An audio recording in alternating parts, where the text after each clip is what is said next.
Hi. You ever get that feeling like something's wrong, but you can't quite put your finger on it? Like you're standing in a room and the light looks right, the air smells the same, but something is just off. That was me for months. Watching her from across the kitchen island while she scrolled on her phone, or laughing on a call with someone she swore was just a co-worker from the West Coast office. I used to think love meant trusting without asking too many questions. That's how I was raised. Give someone your word, your heart, and let that be enough. But I've learned that some people treat love like a convenience store. They take what they need until the shelves are bare, and when there's nothing left for them, they move on like they were never there in the first place. It didn't start with a red flag. It started with quiet changes. Less eye contact. Fewer goodnights. Then came the perfume I didn't recognize, the lingerie she never wore for me. The whispered conversations she took into the guest room with the door closed. She said it was late calls with the L.A. branch, and I wanted to believe her. God, I wanted to believe her. We'd been married 10 years. Not all of them easy, but I thought we were solid. Built a life from nothing. Rented one bedroom, then a fixer-upper, then finally the lake house she said felt like peace. I worked long hours to get us there. Started with a little coding business in the basement. Turned it into a software licensing firm. Sold the first version to a fintech company when we were still eating ramen twice a week. She stood by me then.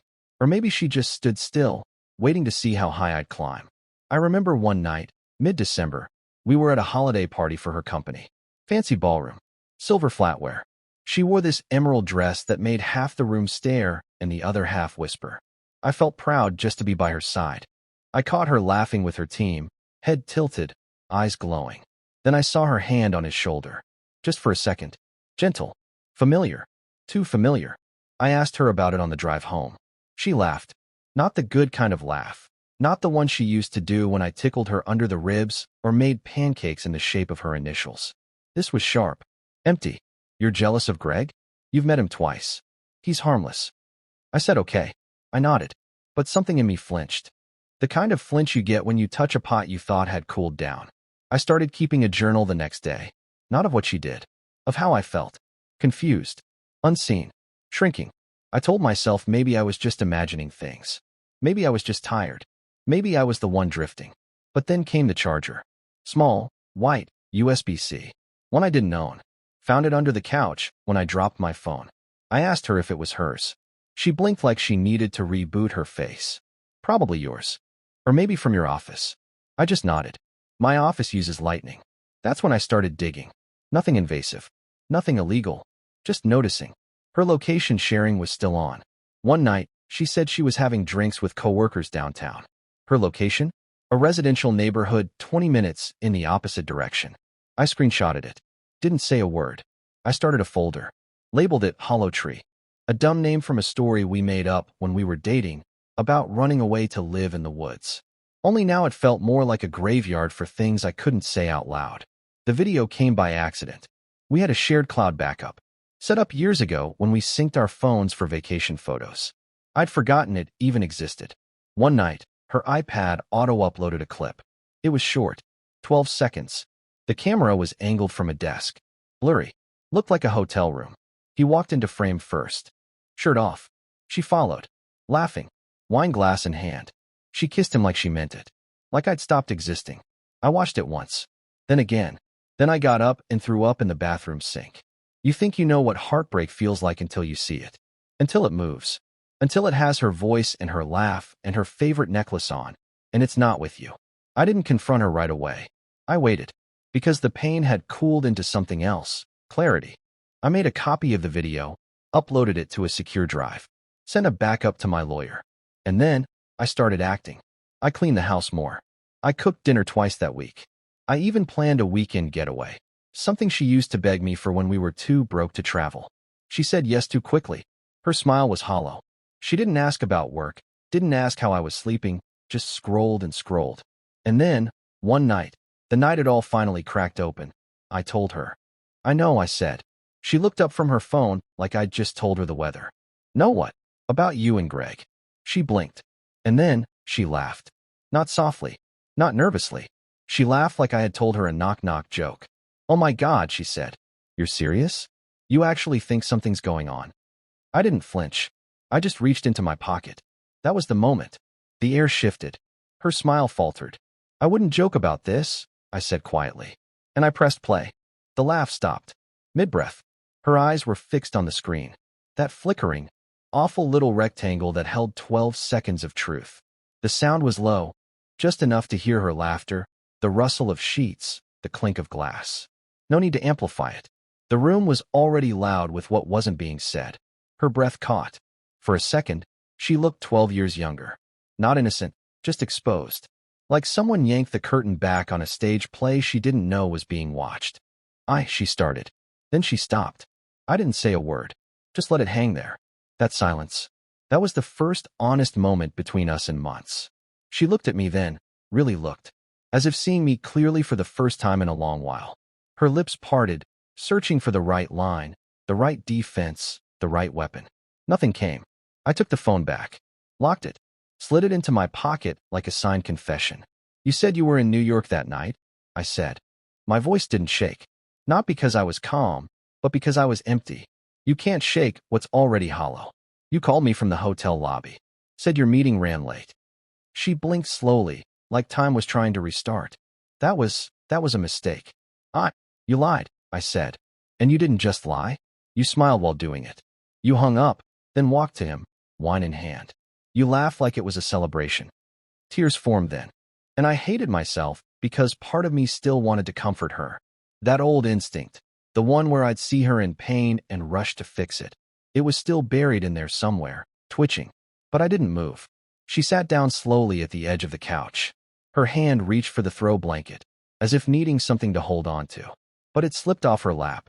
Nothing was solid anymore. Why didn't you say anything before? She asked. I looked at her for a long time before answering. Because I wanted to see if you'd ever tell me.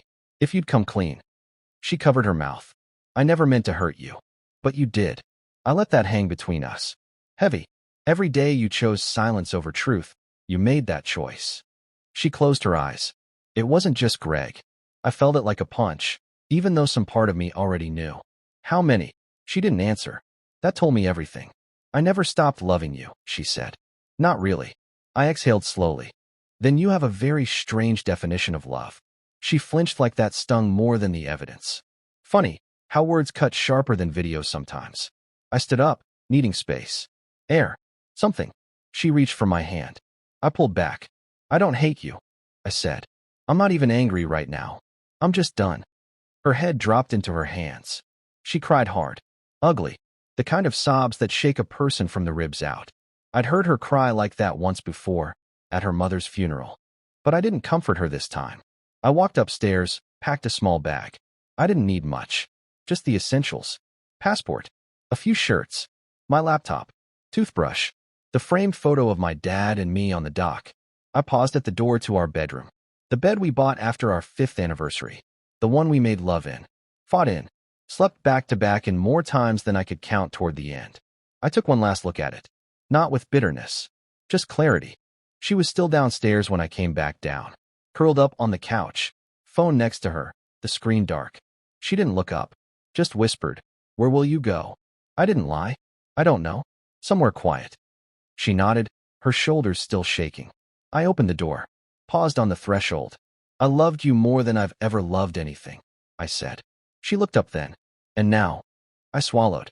Now I'm learning how to love myself again. And with that, I stepped outside. Into the cool night. Into the unknown. Behind me, the silence was still ringing. And in that silence, I didn't hear laughter anymore. I didn't go far, not at first. Booked a short-term rental in a quiet neighborhood across town. The kind of place where people walk their dogs before work and nod politely without knowing your name. I needed that anonymity. Needed space where I didn't feel like a husband or a fool or whatever word people give to a man whose world slipped out from under him while he was busy paying the mortgage. The first few days, I just existed. Ate meals I didn't finish. Slept with the TV on. The quiet was louder than anything. No text alerts from her. No soft footsteps down the hall. Just my thoughts, pacing circles in my chest. Then came the email. Short. No subject line. Just, please come home. We can fix this. I made a mistake. I didn't reply. 3 hours later, another came. I know you hate me. But please, I need to talk. I can't sleep. I can't breathe. She wasn't the only one. It took a week before I called my lawyer. Told him everything. The video, the evidence, the years. We filed separation papers the next day. She hadn't responded formally, but word got around. Mutual friends started texting. Some wanted details. Others sent awkward condolences. A few just said, "We always thought something was off." That one hurt the most. Because if they saw it, why didn't I? 2 weeks later, I came back to the house. Not to stay, just to gather what was left. She wasn't home. The place looked untouched. My coat still hanging on the rack. My shaving kit still by the sink. Like I'd only stepped out for groceries. In the bedroom, I found a note. I saw the video again. I still don't know who I was in that moment. "I'm sorry for becoming someone you had to stop loving." I folded it. Put it in my jacket. I didn't need it, but I took it anyway. Maybe to remember that even apologies, when they come too late, echo instead of heal. I didn't destroy her life. I didn't need to. I just left the truth where it belonged and let her deal with the weight of it. She moved out a month later. Word was she transferred offices. Took a job in another city. Somewhere new. Somewhere she wouldn't see my face at the farmer's market or drive past our old Thai place. As for me, I found something like peace, not in one glorious moment, but in the small, steady choices. I started therapy, went hiking again, called my brother more often, started cooking meals with recipes, not just microwave buttons. One afternoon, I watched the sun set over the lake. Same lake from our wedding photos. She was in a white dress, barefoot, laughing on the dock. I had a cheap boutonniere and the stupidest grin on my face. We looked happy, and maybe we were. Or maybe we were just good at pretending. I don't regret loving her. I regret not loving myself enough to see when it stopped being safe to stay. One day, maybe I'll love again. Differently. Slower. Wiser. But I won't forget this. I won't forget the moment her laughter turned to silence. The moment the lie lost its power. Because sometimes, the most honest thing you can do isn't to scream or cry.